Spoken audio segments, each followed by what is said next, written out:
This episode is brought to you by Companion. Iris and Josh seem like the perfect match, but when a weekend getaway turns into a nightmare, Iris realizes that things aren't as perfect as they appear. From the creators of Barbarian and the studio that brought you The Notebook comes a twisted tale of modern romance and the sweet satisfaction of revenge. Companion, only in theaters January 31st. Rated R, under 17, not admitted without parent. This episode is brought to you by Amazon. Sometimes the most painful part of getting sick is the getting better part. Waiting on hold for an appointment, sitting in crowded waiting rooms, standing in line at the pharmacy, that's painful. Amazon One Medical and Amazon Pharmacy remove those painful parts of getting better with things like 24/7 virtual visits and prescriptions delivered to your door. Thanks to Amazon Pharmacy and Amazon One Medical, healthcare just got less painful.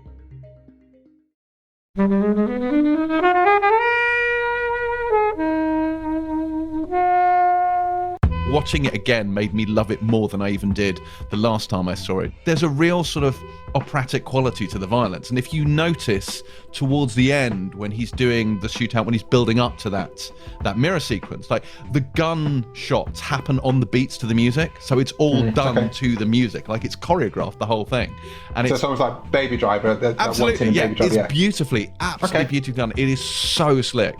And just, like he'll be fighting with someone, wrestling with them, he'll pin them to the floor, take their gun, shoot someone behind them, then shoot the guy on the floor. It's really, really, I mean, maybe it just brings out the homicidal maniac in me, but it's quite something. Hey everybody, welcome to this episode of Flixwatcher podcast. I'm joined by James. Hello. Chris. Hello. And Helen. Hello. And we're going to be talking about John Wick Chapter 2. Thank you as always to the mighty people for the mighty, mighty tunes. And thanks to Ben from Rockwood Audio for his awesome editing skills. Please do remember to write a review and rate us on Apple Podcasts and anywhere you can do where you listen to the podcast, because it really does help us. And you can join in the conversation with us on Twitter at FlixWatcherPod and on Instagram at Flixwatcher.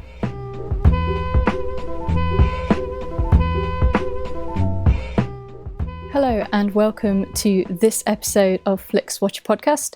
Joining us remotely today, we have James and Chris. If you'd like to say hello to our listeners and tell them a little bit more about who you are and what you do, please.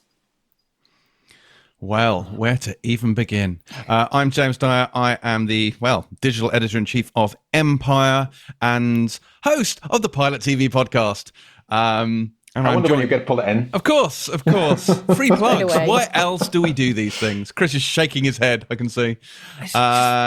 Chris, who are you? Who are you again? Remind me. Why would you just mention this down this... Not that we can go down the shops in the current newness, but is that what you're like when you're just popping out for like a quick Mackie D's? Can I have a Big Mac? Oh, and also, I host a Pilot TV podcast. You don't have to crowbar it into every single conversation. I mean, I beg to differ, but sure. Who are you, Chris? Well, James, thank you for asking. I'm Chris Hewitt, and I am at Empire, and I host the Empire podcast, which is like the Pilot TV podcast, but listenable. Well, I guess you mentioned the current state of affairs. We're recording remotely because it is Corona lockdown here in the UK. But which, you guys, Pilot TV versus Empire magazine, which has got the most news going through at the moment? I guess it's got to be the TV side of things, doesn't it? I mean, TV does seem to be becoming a larger part of people's lives now that we can't actually leave the house. That said, since we've been off, I will say I've watched more movies, I think, since I've been off than I ever do when I'm actually working normally at Empire, because our offices, as you may or may not know, relocated to Camden, which is not near where any of the screenings happen. So going to see films in London becomes something of a Herculean operation. Whereas now all the studios are throwing screeners left, right, and centre, pumping them into my living room. So I'm midway through watching a film at the moment, which is actually depressing the hell out of me. Thank you, Chris. Yes, yes. But it's Vivarium, which actually I don't think is good for anyone's mental health at the moment, because frankly I feel like I'm living in that film right now. That's the Jesse Eisenberg one, isn't it? It is, yeah, about two people stuck in a house and they can't leave. Nice. It's a little bit on the nose, to be honest, and I'm struggling with it. But it's quite prescient. It really by the is. way, James, or Jimbo as I call him, James has basically just picked up the world's smallest violin and asked the listeners of this podcast to play it for him. It's like, oh yes, we live in Camden. It's very far away from most of the screening places, and so I couldn't possibly make the 15-minute journey into central London to see a film. One has to get an Uber. Yes, thankfully the Walt Disney Corporation have decided to launch Disney Plus just for my benefit. It's true. That's a very good impression. It is. That is very good. Yeah, it's kind of weird actually. The whole experience at the moment. I'm watching films. I've got a movie account now. So I'm dipping into movie a little bit more and dipping into. Helen's a big fan of movie, aren't you? Yeah, I am indeed. Yes, I can offer it to people for a month free. Now I have a subscription, so send me a message if you want a month free. Well, it's too late now, isn't it? But but thank you very much for the offer. I may take you up in 6 months when my account has lapsed. But there's loads of great stuff in there. Lots. They've just added some Cocteau films. It's not what it sounds like, James. And they've added there's some Melville on there. There's some Ingmar Bergman. It's fantastic. And Disney Plus. So I'm nourished. The soul is nourished, and also the heart is nourished, and the eyeballs are nourished with the Marvel Cinematic Universe hitting Disney Plus, minus the Spider-Man movies and the Incredible Hulk. Oh, really? So Far From Home isn't on there, or nope. Sony and Universal take issue with that. So no, those three films are missing. So you can't do an MCU run through on Disney Plus, which is very disappointing. That's exactly what I planned. I'd stopped at Thor: The Dark World before Disney Plus started, because it was actually a pain getting everything, and I just thought, let me wait 2 weeks. And I could do Thor now that's on. That's what I'm going to pick up from. But yeah. No Spider-Man movies. So it's Disney Plus minus Sony and Universal. But maybe one day they'll reconcile. Well, talking about films, we are here today to talk about your choice, James, which was John Wick Chapter 2. Yes. Not the one that's got the suffix at the end. And can you tell us, James, why you chose it, and give us a synopsis in 1 minute or less? 1 minute or less. Why did I choose John Wick Chapter 2? I have never... There's never a point in my life where I can't watch a John Wick film. I absolutely love John Wick. And John Wick 2, see, John Wick 1 has purity to it. It's a very simple set-up revenge movie, which hints at a broader mythology. I think John Wick 2 hits the sweet spot where it explores that mythology more, and it really, really nails what makes the universe good. And it's just before John Wick 3 where I think it goes too far the other way. So John Wick 2, okay. I think so there's too cold, too hot, and just right. It's the Goldilocks zone of the John Wick franchise, I'm saying. But this one sees John Wick picks up directly after John Wick 1. It starts with him going to get his car back, and then it all kind of frankly spins out of control from there. Love this to be. So I was on set of this film actually, which is another reason why I chose it. So because I was a huge fan of the first one. So when the set visit for Chapter 2 came up, I went to a soundstage in Brooklyn where they were shooting the finale of this film, the sort of the Hall of Mirrors fight. Oh, was, amazing, with Ruby Rose. Yeah. So that was very exciting. Enjoyed that a lot. And so what happens in the film? You got 1 minute. Oh, 1 minute to tell you what happens in the film. Okay, right. So in picking up from the end of the first film, he has come out of retirement. He tries to go back into retirement. Having done his work, he's avenged the death of his dog, and put the bad guys in the ground. So he comes back. He goes and gets his car in the prologue.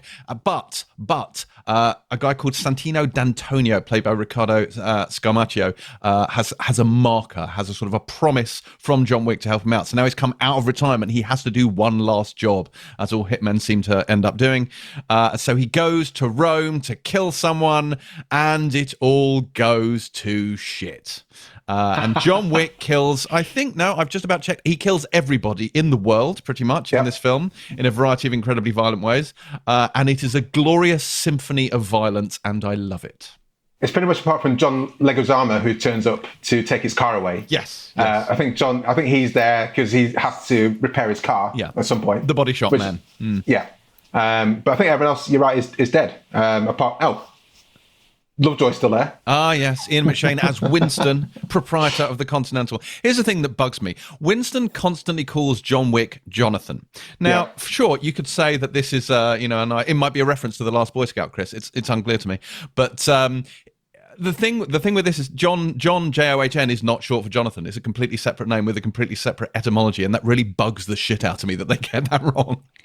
But you can't, obviously, we can't give away anything that happens in John Wick Chapter 3, Parabellum, but John Wick may not be his real name, so I'm going to forgive Winston taking liberties. His real name is Jonathan Wick. And he pretends to be called John Wick. He's Jonathan Creek. He's actually played by Alan Davies, and he is, what is he? Is he an amateur detective magician or the other way around? Yeah, something odd, like typically weekend BBC One kind of fare, isn't it? Yeah, pretty much. But written by David Renwick of One Foot in the Grave fame. But what I'm saying is, I have seen some people who spell Jonathan John. That's Athen, insanity. which is obviously weird. Yeah, they should be immediately quarantined for the good of society. People are calling their kids Khaleesi and stuff, aren't they? I think that's on the scale of insanity for names. Yeah, not after season 8, they're not. No, exactly. Deep poll, please. I want to change all of that shit because now she's not a good person. Oh, Targaryen. No. So what was it like for you on set for that scene at the end? Because that scene's great, and I love, one of my favourite films is Enter the Dragon, and that obviously harks straight to that. Yeah, well, Enter the Dragon was a big influence on Chad Stahelski. So he's obviously a very, very accomplished martial artist, and he's obsessed with that kind of Hong Kong cinema. The whole way that kind of he choreographed stuff is kind of inspired by that kind of old school Hong Kong cinema, like 8711. Like they specialise in the way he kind of says it is there's kind of two ways of shooting an action sequence, like a martial arts sequence. He said you can teach someone a handful of moves and very precisely choreograph it and then cut it accordingly around any mistakes. See Taken, for example. Big Liam, love him to death, but the edits in that are quite extraordinary. There's a scene at the beginning of Taken 3 where he climbs over a fence. There are 16 separate cuts as he climbs over this fence. You're like, seriously, Liam couldn't get over a fence. But the way Stahelski kind of does this is he's big on wide master shots. And his whole thing was you can either teach someone a handful of moves and choreograph it, or you can teach them to be an incredible martial artist and then just turn the camera on. And his whole thing with Keanu Reeves has been doing martial arts for decades. He's incredibly, incredibly accomplished. And they put him through everything for this. He did judo, he did Brazilian jiu-jitsu, he did Japanese jiu-jitsu, he did absolutely everything. And he trained with this 3-gun champion as well. When I was on set, they showed me sort of iPhone footage of him. I think it's been online, actually. You see him, footage. Exactly that, him sort of using a shotgun, using an assault rifle, using a pistol, and when the gun jams, as it does in John Wick, like when the gun jams, he clears the jam and reloads live. They don't cut; they just carry on, and he just rolls through the scenes. I think that's what gives this film so much realism. It's actually done like that. He's actually fighting with these people. Do you know what I mean? Like he's doing it for real, which is quite a thing. And you look at like the Bourne movies got incredible choreography, but the way Paul Greengrass edits it, the camera, it's messy, it's handheld, there's fast edits, and the fast edits cover a lot of sins. And I think John Wick, like if he fucks it up, you'd see that very clearly because of the way it's shot. And I really love that. And so that was very much on display when I was watching that scene being shot. Like the takes, unlike in a lot of sort of action movies, the takes were not short. They were pretty long takes with him taking out a number of people before they cut.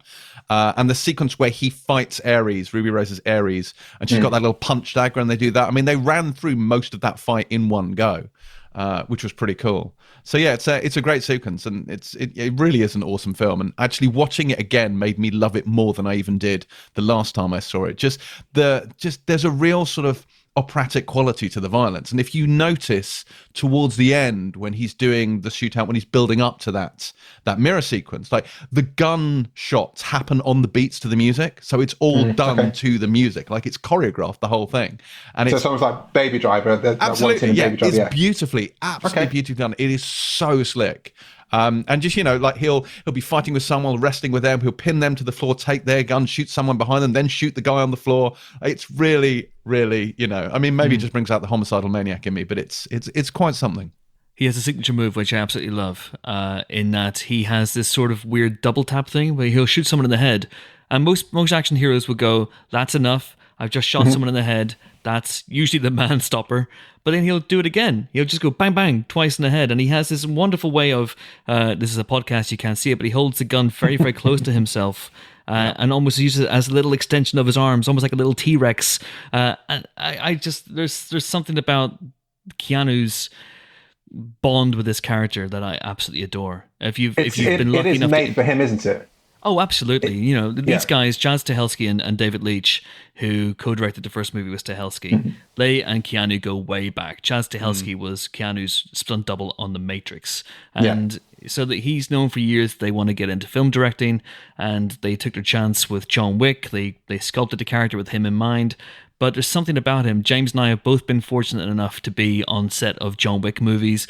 We've both been fortunate enough to interview Keanu Reeves about this character. And there's something in him that comes alive when he's talking about this character. The joy in his face, it is a almost childlike glee as he talks about John Wick and what it means to him. And there's just that, I love that bond between the two of them. Because I think when I first saw the first John Wick, and I saw the trailer for it, because Keanu Reeves was quite easily written off a few years ago, wasn't he? In between The Matrix and John Wick, people wrote him off. And when I first saw the trailer for John Wick, I was like, well, this is great. This is exactly what he should be doing. And now he's expanding into other things. But I think that marriage there, and when that video clip of him going through a gun center, I don't know what it's called. I'm not American. Yeah, it's like a range. Gun range, yeah, that's one. But have any of you guys actually fired weapons, like live rounds? Not like that. Well, I'm Northern Irish, Kobe, so... That's part of your grown-up. Yeah, do it at school. But I went to a stag do in Budapest, and we went to a gun range, and honestly, I was shitting myself. Every single gun I fired, I was not happy in any way, shape, or form. And this included assault rifles, shotguns. Some of my mates upgraded to a sniper rifle, and I just went, I don't want this. But to see him go through a gun range, what was that pace, Chris? But to see him go through a gun range to like a sniper rifle.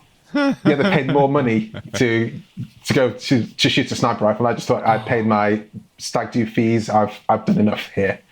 But it was impressive in that gun range. That video clip of him going to a gun range for this film was just, you're just like, wow, that's, you know exactly what you're doing, and I'm scared of you. Yeah, there's just something about this character. James will tell you, and we've talked about this quite a bit in the podcast, that it took a while for me to convert to the ways of Mr. Wick. I've heard this, yeah. So whenever I first saw John Wick, I was in New York, and at this point, you have to remember that in 2014, Keanu was just coming off the back of 47 Ronin, which was an absolute disaster, an absolute flop. And you're absolutely right, Kobe, that he had been written off, which we should be wary of doing that, because this man's had a few comebacks in his career.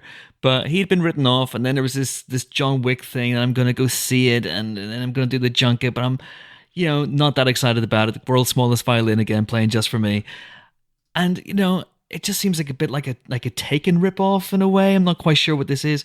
And I saw it, and it was fine and had decent action sequences, but I wasn't evangelical about it. And then, I've been on record as saying that I preferred The Equalizer from that year, and still a perfectly good film. And I love me some Denzel killing people in B&Q. I'm very, very happy with that movie. But it wasn't until everyone at the Empire called me an idiot repeatedly for not getting on board with John Wick, I went back and revisited the movie, and this time the scales fell from my eyes, everything clicked into place, and it was terrific.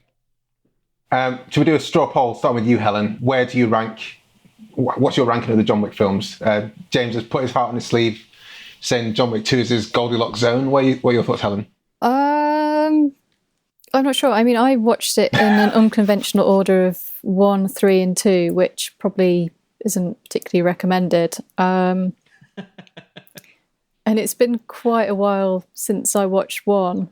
So to be honest, they're kind of all sort of moulding into one John Wick experience.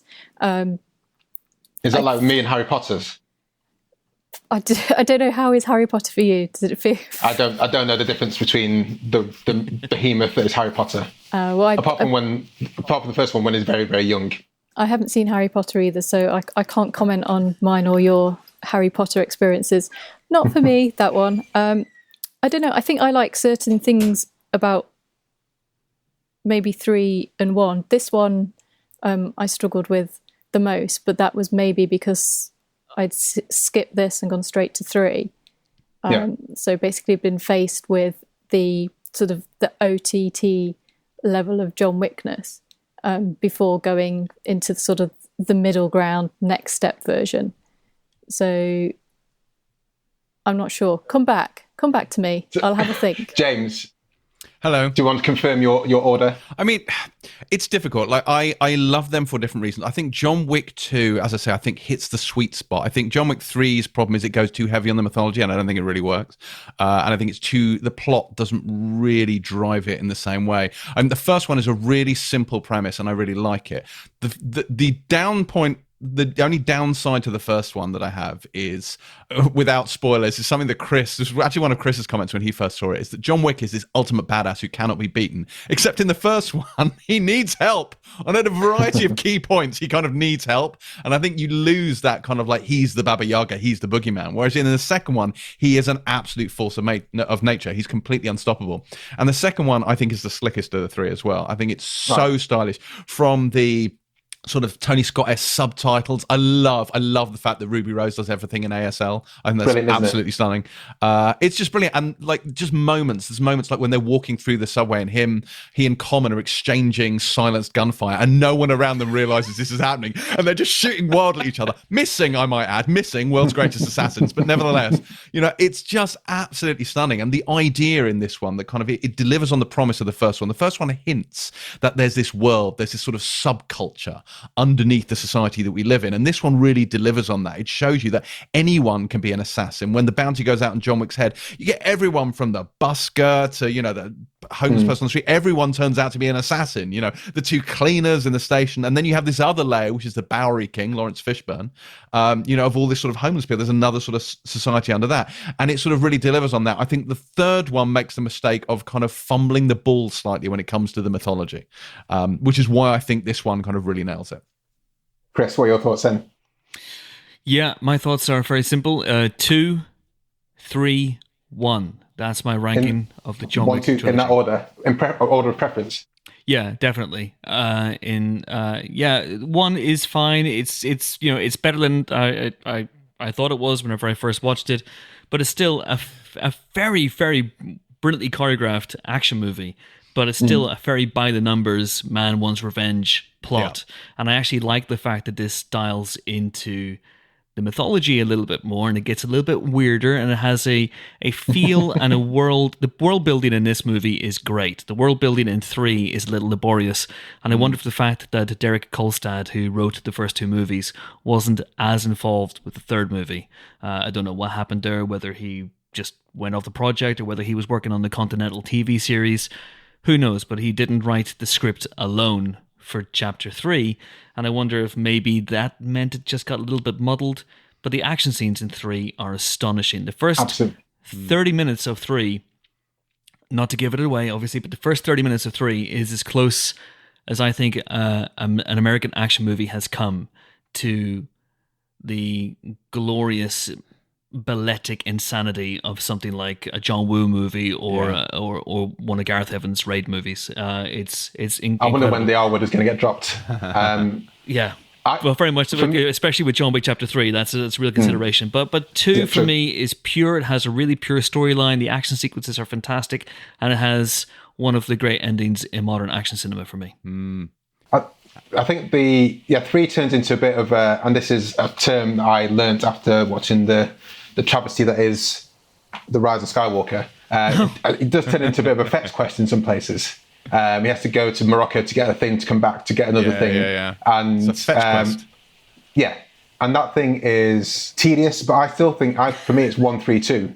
Because of the fight scenes, and I'm a martial artist, retired, I say, but I just... We'll see. I love the simplicity of 1 and love how tight it is. I love that simple, it's almost like Streets of Rage or that kind of Mega Drive game where you're just like, someone's been stolen, something's been taken from you, you need to get it back, go. And that's fine. But 2, I think the thing I love so much about 2 is when that final shot of John Wick running through wherever it was in New York, and you knew Central Park, was it? you knew exactly where John Wick Chapter 3 was going to start. I left the cinema just on such a high. I was just like, I could not wait for the third chapter to happen. And like I said, Chris, the first half of Chapter 3, spoilers, guys, if you're listening to this episode's going to go out, and then tomorrow, John Wick Chapter 3, which we recorded with James King and Rihanna Dillon's going to come out tomorrow, so you can hear very quickly what our thoughts are on Chapter 3. But the first half hour of Chapter 3 was just absolutely astonishing, and I watched it with Dave from the Cinema in the cinema, and people were shrieking, gasping, wiggling around. They could not keep still in the cinema. I've rarely been in an experience where I've seen people moving around in their seats so much, and I think that's a really, really special thing. Even though the story is slightly tedious, I think just that kind of visceral reaction from a film is something that's rare, I think. Well, the beginning of John Wick 3 is amazing, but the beginning of this one is pretty fucking awesome. Like the getting the car back sequence with Peter Stormare. Like, I think what really works for me on that is, it's the one thing that's felt missing from the first film. You're like, yeah, you avenged a dog, where's your car? So you want, of course he was going to get his car back. But this kind of, it's a statement of intent, that prologue is. It's beautifully crafted. Like, it shows you this is not just going to be another sort of run of the first one. They introduced like car foo, the stuff he does with the car, like, you know, running over this guy, flying out of the door, coming off the motorbike. There's so much going on. Although you got to ask the question, like, his whole thing is he loves that car. He wants to get his car. So instead of killing everyone and then taking the car, he gets in the car and wrecks it in the process of killing everyone. So a little bit of poor strategy there. But I do love the prologue here. I love it. But this is a man who is so dedicated to his principles, James, that he would rather his house be blown up than go along with what Santiago wants. Yeah, he didn't. So think he's prepared to burn everything down, bring it all tumbling around his shoulders. It's like, you know, when he like, to show that he's finished with killing people at the end of the first one, he buries his weapons back under the ground and then re-concretes over them. And you watch it thinking, dude, come on, the cement's not even going to dry. Like, what are you doing? Speaking of weapons, though, another brilliant sequence from this. I love the quote-unquote tasting he has with Peter Serafinowicz when he's going through, like, as a connoisseur of weapons. Sir, have you tried the Glock, whatever it is? It's like, it's just brilliant. I'm looking for something, is like something robust, direct. He's like, whoa, robust, direct. Have you tried this? And he brings out, it's like, it's extraordinary. Sexual. It is. Serafinowicz is brilliant. The guy who plays the tailor is actually a tailor. Oh, really? Yeah. Good. I like that. And I like the consistency there, because they talk about how they weave the kind of armor into the suit. So you see him later on, he holds the sort of edge of his suit up as a shield when people are shooting at him. It's a lovely attention to detail. That's the thing that made me laugh. And earlier on, you said that you loved the fact that this film is realistic, because it is absolutely fucking not. It has a man who has a bulletproof tailored suit. And some of the stuff that happens in this film is so gloriously over the top. But yeah, I guess some of the martial arts, I do love because I'm not a big Bond fan, but I always used to love as a kid the Q scene, which is basically the Chekhov's scene. Like, by the way, you're going to see all these weapons played out later on, and that's probably my favorite version of like a Q Chekhov dungeon scene, where all these things are going to come out. You're going to see how he's going to play them out exactly as he's intended, because he's John Wick. But it was just done super delightfully there. I think it's a lovely scene. One of my favorite bits pertaining to that is you talk about Chekhov's guns, but I love the bit where we see John sort of scoping out the tunnels in Rome and placing his guns where he thinks he's going to need them for tactical reloading and just, you know, and re-upping, I guess, as well. And then obviously as the fight plays out, he's just, I need a machine gun. Well, I've got one here. Here's one I made earlier, which I think is tremendous. That's Chekhov's gun. That's Chekhov's machine gun. That's Chekhov's rifle. It's all there. What did you guys think of the main? Obviously, this mark is quite a dark one. Helen, I'm going to go to you here with one of the high table. No, the brother of one of the people in the high table, basically wanting to get a seat there and saying, "Well, here's the mark. Go kill my sister, and then by the way, I'm going to screw you over." That's kind of a dark setup, actually, isn't it? Kind of dark, but weren't like the Romans doing this way before John Wick. It's kind of not that dark. People have done worse than that, haven't they? I didn't think it was setting up his sister. Well, fair enough. I beg to differ. But the whole thing where John Wick gets to the person he's supposed to kill, and she takes her own life. That's actually, in the world of John Wick, that's still fairly brutal, isn't it? Well, I think that's an important point, because the whole point is she says, I considered you a friend, and he's like, I still do. And the point is that this marker is so powerful that even though this is a friend of his, this is someone he's familiar with, this is someone he perhaps likes, he's still going to kill her because the marker compels him to do it. And I like the idea that the rules of this assassin world are completely inviolable. Like, you cannot transgress these things, which obviously is the ending of this film, because he does ultimately set aside the rules of the Continental and gets excommunicadoed for it. So. It's a powerful thing. I also like the line that she gives. Like, she slits her own wrist because she's like, I've lived my life on my own terms. I'm going to die on my own terms as well. Like, she doesn't particularly want to take a bullet from John Wick. And who would? We're going to head to the scores shortly, guys. But there's one thing I'd love to see. We talked about Common. I think he's a really good sparring partner for John in this. And I hold hope that he'll be coming back in Chapter 4, because he wasn't... He was given the option to die or not. If you follow me, basically you're going to die. And I hold hope that he comes back and gives John a bit of a scrap in Chapter 4. Yeah, I like that. That's almost like a repeat of what he does to the Bowery King. When Lawrence Fishburne says, you gave me this mark on my neck and you gave me a choice, come after you and die, or you essentially take care of it and live. And it's the same thing he does with Common. So clearly he's got a soft spot as John Wick. I love their fight on the subway. I think it's tremendous. We even whether they're taking silent pot shots at each other from a distance, but that actual fight on the tube is a great knife fight, and I think the action is just tremendous flourishes here. The sequence where which prefigures Chapter 3, where John is attacked by a whole a gang of assassins at different points. You have the massive assassin, you have a female assassin who I believe is played by Chad Stahelski's wife, who is a real life stunt woman. Heidi Moneymaker is her name, incredibly. She is stunt double for Natasha, stunt double for Scarlett Johansson in all the Avengers movies. Nice. But yeah, it's just the action in this is so great and so fluid and so inventive and so beautifully shot. And I think the MVP for me of these movies is Dan Laustsen, the cinematographer, who has worked in the past with Guillermo del Toro as well. Because these things look incredible. Most action movies have a certain muscular, dark, grey, metallic look to them. These things are beautiful. They're steeped in primary colours, they're steeped in a neon glow, and every frame pretty much in a John Wick movie is a work of art. I think probably more so in Chapter 3 than this, but this still looks gorgeous. Yeah, when it's going across the desert in Chapter 3. I'm not going to spoil Chapter 3, guys, but yeah, Chapter 3 has got some of the most stunning John Wick single shots, I think. Yeah. But it's like, you look at that Hall of Mirrors sequence, like that is stunningly shot. But can you imagine, I mean, I was there when I saw them do it. It's like the amount of post-production required on that to take, because every single surface is reflective, to take the camera crew out of every single shot, because there's no accommodation for angles there. They're square on a lot of the time. So they've just removed them in post. But it's a lovely sequence. It's a lovely homage to Enter the Dragon. Also, it's like it's supposed to be a little bit of an allegory for what John Wick is going through. Like, who is he when he looks at himself in the mirror? Like, who does he see? Who is the face that's looking back at him? Because he's struggling between, the killer that he was and then the husband he became, and then becoming that killer again, which is a transition that takes you into the third film too. Right. Well, let's head to the scores, guys. Hello, I'm Sam Pay. And I'm Martin Zotz-Ostwick. And together we host a show called Song by Song, where we deal with the music of Tom Waits. We've been going since 2015. Every week we talk about a new track. We've made our way through 15 seasons so far of his music. And now we're going back to the early years.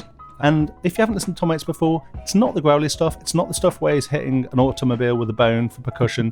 It's a nice, easy way into his music. If that sounds like something you would be interested in, you should check out our website, songbysongpodcast.com, or put Song by Song into your podcatcher of choice.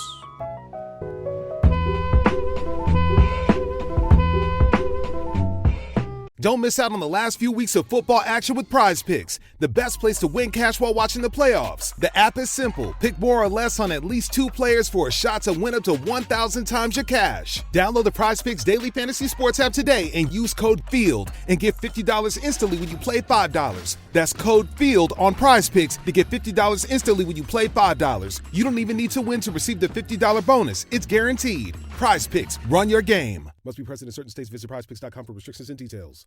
So there is a spreadsheet. It holds all of the scoring. It's very sacred. And all of the scores are out of 5. You may have decimal places. And we'll start with you, James, with your recommendability, please. Recommendability score. Oh, I'd give this a 5 for recommendability. I recommend everyone watch it. If only just to make them a more efficient killer. Is that part of the training, you think, then? Absolutely.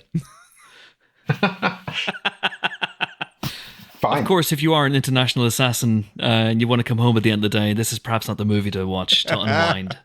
This is more like a gritty documentary in that case, isn't it? Chris, your recommendability. My recommendability, I'm going to go 4 because I think this is the point at which the mythology becomes quite dense, and unless you've bought into the world of John Wick with the first movie, you're going to be a bit lost. I recently rewatched John Wick Chapter 3 with 2 friends, one of whom hadn't seen a single John Wick film, and she took exception, shall we say, to some of the more complicated mythology and world building. So I would say if you've 5 if you've seen John Wick Chapter 1, 4 if you haven't. You can go to decimal places here, by the way, guys. 4.3. As many as you want. 4.3. Helen. Yeah, so I'm clearly not as into John Wick as you 3 are. I mean, I've seen them.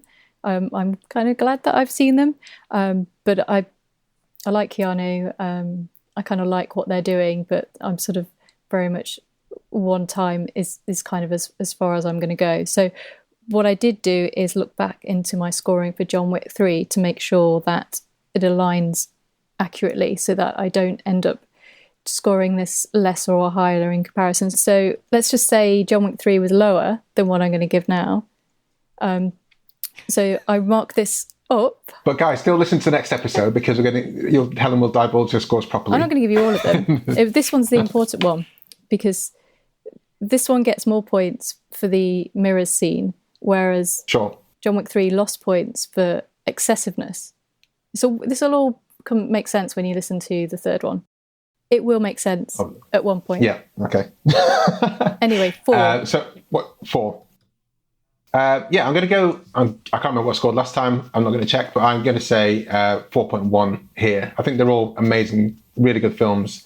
I think The Raid kind of rejuvenated this kind of what we can do with action and took it away from the Bourne, as Chris mentioned before. Bourne was great and it rejuvenized Bond. But I think the actual having martial artists or people who have trained as martial artists show what they can do on camera is a lot better than really fancy quick cuts and shaky hand cam. And I look forward to John Wick 4. Although one thing I should say is I was kind of disappointed that John Wick 3 wasn't the final in the trilogy. I thought that was going to be it as a closed and shut casket. So I hope they don't drag it out. That was the original intention. It was. Yeah. So I'm going to go for 4.1 here. Repeat viewing score, James. And let us know if you want an explanation of any of these scores as we go through. Repeat viewing score. This is a film I think you can repeat watch. I don't think the action in this really ever gets old. And I think there is something about like listening to a favorite album about this, where you can watch the kind of the choreography and the sort of symphony of the violence in this. And I think, plot aside, it kind of stands on its own. So I would give repeat viewing a slightly arbitrary 4.4. What did you say with that intonation? I've worked for Empire for 20 years. I'm very uncomfortable with decimal places. It's just like we're very definite. It's a 4, it's a 5. There is no middle ground. So I'm in uncharted waters. Chris. Tricky one, because this is obviously a film I've rewatched a couple of times. So I'm going to give it a solid 4, I think. This one, because it delivers things that we want to see. we've long wanted to see John Wick kill someone with a pencil, and this film finally delivers on that. Yeah, 2 people. Who wouldn't want to watch that over and over again? That's taken very much from The Dark Knight, I thought. Helen, repeat viewing score. Yeah, so I've only seen this once, probably unlikely to watch it again. 2.5. I think I will watch this quite a few times going forward, and I think whenever I watch it, I'll probably watch them all in a weekend to kind of relive it. As long as at the moment Netflix doesn't have John Wick Chapter 1, which is always a massive bugbear of mine when they don't have like the complete trilogy, which you could just binge on. But when John Wick 4 comes out, I'll certainly will rewatch them all.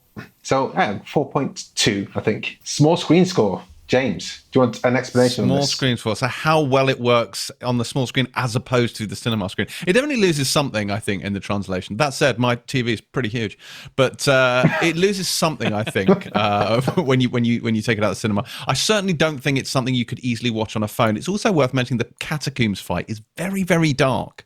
And I think if you're watching that on a phone, you're going to lose most of that sequence. So I'd probably say maybe a 3.5. Chris? 2. You want on the big screen? Yeah, big screen, or as big a screen as possible. I just upgraded to a new TV, so yeah, look pretty good in that. But anything under 55 inches, folks, that's something I've said quite a lot in my life. Anything under 55 inches, just need not apply. Don't watch this on the phone. Don't watch this on a laptop. You need the booming noises. Like this has so much gunfire.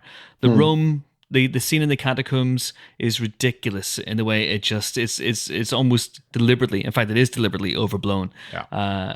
And it goes on for so long, and you need those booms coming through your sound system, I think. Yes, a subwoofer is required. So I've never seen this on the big screen at the cinema, and for sort of logistics, I started out watching it on the iPad and gave up and switched to a big TV, and it still wasn't really happening on that. So on that basis, I'll give it a 3. Yeah, I don't think this was for me as visceral an experience as John Wick Chapter 3, just because of the fights, and I don't think it's as beautiful as John Wick 3. So I think this is better, but you need to have a decent TV, I think, with a good contrast ratio, decent blacks. That's more important than the size of the screen, Chris. So I'm going to go for 3.5 because I think it still works quite well on the small screen. But yeah, 5. John Wick 3 is better in the cinema, most definitely. Engagement score, James. Engagement score. I mean, I could not. This is a film, again, partly because I was on set, partly because I love it. I don't think it would be possible for me to not watch this through to the end if I turned it on. That said, that's probably unique to me, so I won't give it a full 5 for that. I'd give it a 4 in terms of engagement. I can understand if a lot of people would want to give it less because in many ways the plot is secondary to the action, but still, it's compelling stuff. Chris? I think, in a way, it's a reverse John Wick Chapter 3. Because I think with John Wick Chapter 3, you can turn it off after the first 30 minutes and you'll be fine. You've seen the best stuff. You're going to miss some really good action sequences, but you've seen the best stuff. Whereas this builds and builds and builds and builds. And I remember watching it in the cinema for the first time, and that ending, as I've said, I think it's one of the great modern action movie endings with John on the run. Yeah, absolutely. It's just tremendous the way it completely turns it around. And in a weird way, the ending of the movie delivers on the promise of the film's poster. If you remember the film's first poster, it was John Wick. It was a homage, I think, to a Harold Lloyd poster from the 1920s. I should have written down what it was. But it was John surrounded by dozens of hitmen, all with their guns pointed at him. And you'd still bet on him coming out of that alive, by the way.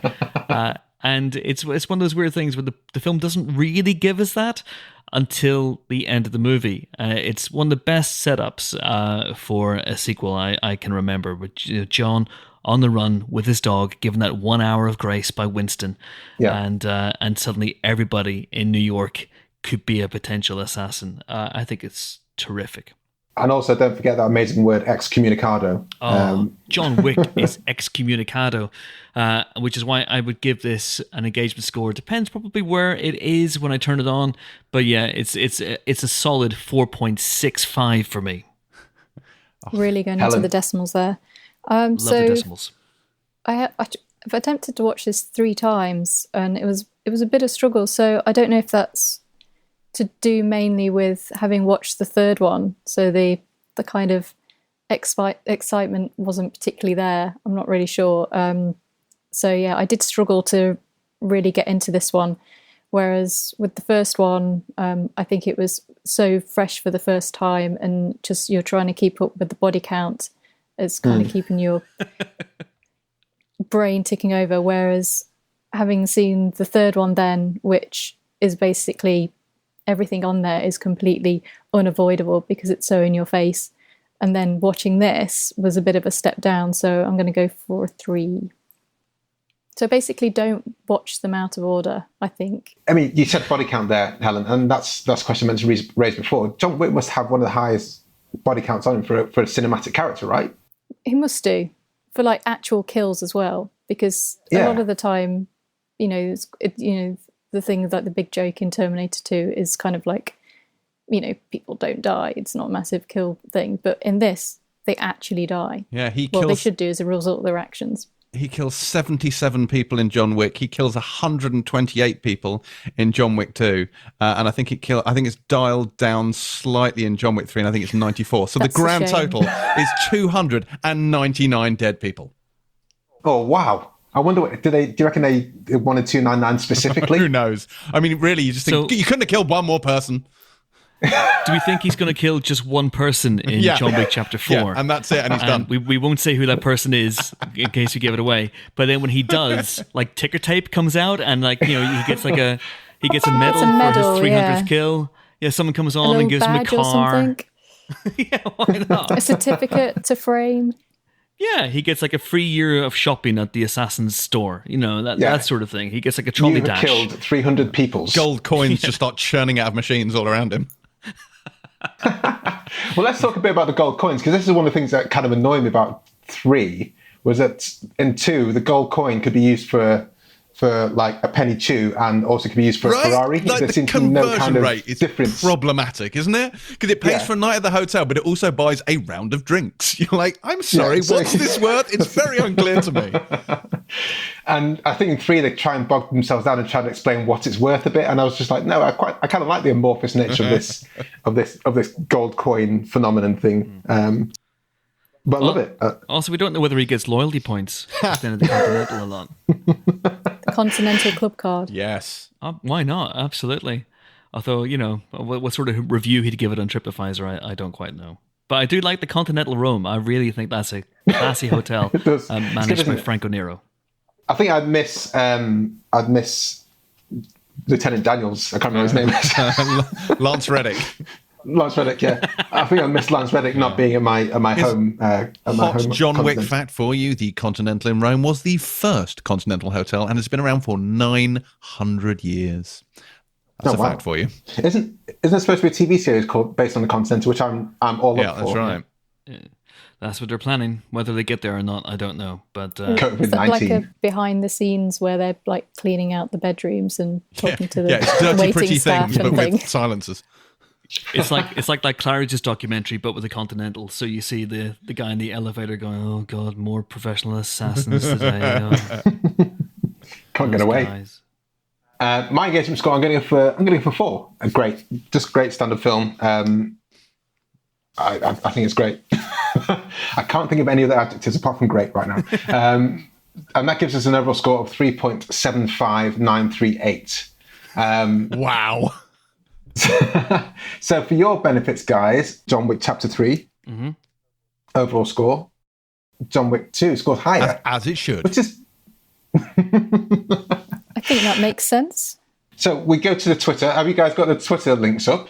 Just click on the one for John Wick, because we got some interaction from the good people of Twitterland. And as we always do, ask for people's thoughts of a film before we go to record. And in this case, we said we're reviewing John Wick Chapter 2 with James C. Dyer and Chris Hewitt from at Empire Magazine. Have you seen it? Give us your thoughts for an on-air shout-out on Flixwatcher. And we had quite a few responses for this. Helen, do you want to take the first one that's on your screen? So this one was from Tyrion Lannister. Tyrion Lannister. Tyrion. So Helen has not watched Game of Thrones. This is becoming abundantly clear. They just went with 4. I don't think they came back with anything else, so that was 4 from them.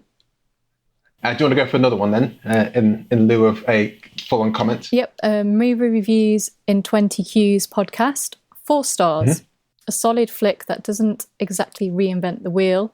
That was the first, but doesn't need to. Chris, can you go for another one in that list there? Yes. 4 stars says Contrarian Prime, so I'm not sure what to believe, quite frankly.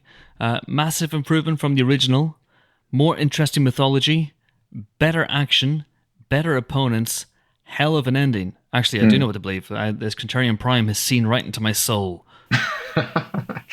Helen, do you want to take another one? Yep, from Shaken Not Nerd. 4.5 stars. Some people just giving really brief, we do ask for a star rating. And Chris, do you want to take the last one from at Top Film Tip? At Top Film Tip gives us a top film tip. Obliged to murder assassin's sis, car reclaiming, pencil perforating puppy mourner embarks on scintillating death orgy. Kaleidoscopic Killtopia. Whilst losing the bottle narrative of JW2 delivers breakout Ruby Rose performance and delectable aesthetics.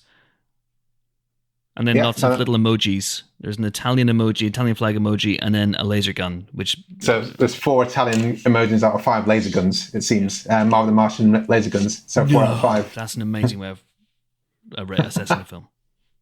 And that's it, guys. Can you sign off by just reminding people where they can find you online and the podcasts you guys do, and we'll say goodbye to the listeners.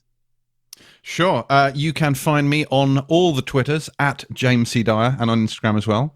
And of course, every week on the Empire Podcast and the Pilot TV Podcast. And Chris? Yes, indeed. You can find me. You can fight me for 3, but you can catch me and kill me for 10. No, don't kill me. That would be terrible. 7 million. Or do you catch me?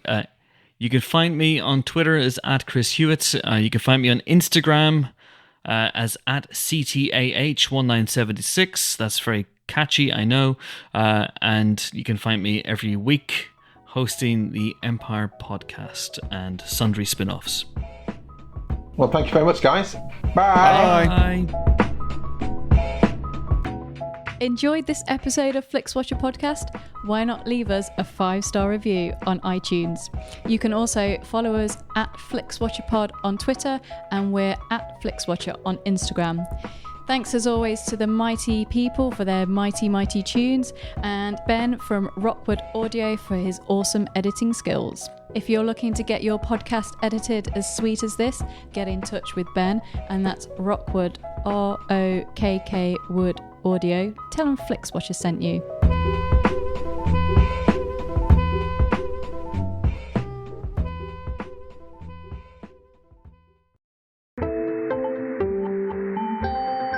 You just heard a Stripped Media production.